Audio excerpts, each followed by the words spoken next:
அனைத்து தமிழுள்ளங்களுக்கும் எங்களின் வணக்கம். நாங்கள் உங்களுடன் IPL 2024 ஆண்டின் 10வது போட்டியின் சிறப்பம்சங்களை பகிர்ந்து கொள்வதில் மகிழ்ச்சி அடைகிறோம். இந்த போட்டி ராயல் சேலஞ்சர்ஸ் பெங்களூர் மற்றும் கொல்கத்தா நைட் ரைடர்ஸ் அணிகளுக்கு இடையே நேற்று இரவு பெங்களூரு சின்னசாமி ஸ்டேடியத்தில் நடைபெற்றது. மிச்சல் ஸ்டார்க்ஸ் முதல் ஓவரை வீசினார்.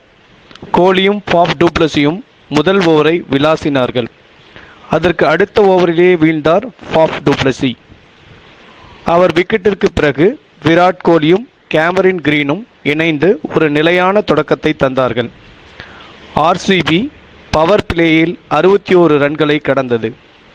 மிடில் ஓவர்களில் KKR தங்களின் ஒருங்கிணைந்த பவுலிங் திறமையால் RCBயின் முன்னேற்றத்தை தடுத்தனர். துரதிர்ஷ்டவசமாக ஆண்ட்ரே ரசில் வீசிய பந்துகளை அடிக்க முடியாமல் பேட்ஸ்மேன்கள்.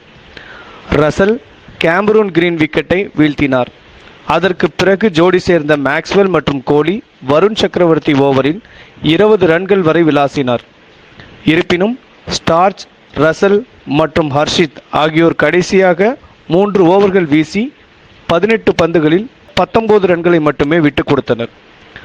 RCB இன்னிங்ஸ் 6 விக்கெட் இழப்பிற்கு 162 ரன்களுடன் முடிந்தது.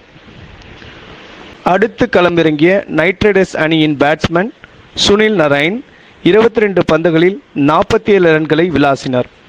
வெங்கடேஷ் ஐயர் 30 பந்துகளில் 50 ரன்கள் அடித்து இலக்கை எளிதாக்கினார்.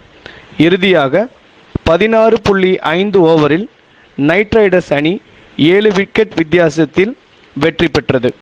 இந்த வீடியோ பிடித்திருந்தால் லைக், ஷேர் அண்ட் கமெண்ட் பண்ணுங்கள். மறக்காமல் எங்கள் ஃபயர்ஃபேக்ட் சேனலை சப்ஸ்கிரைப் பண்ணுங்கள். எங்கள் வீடியோ ரசித்து பார்த்ததுக்கு நன்றி.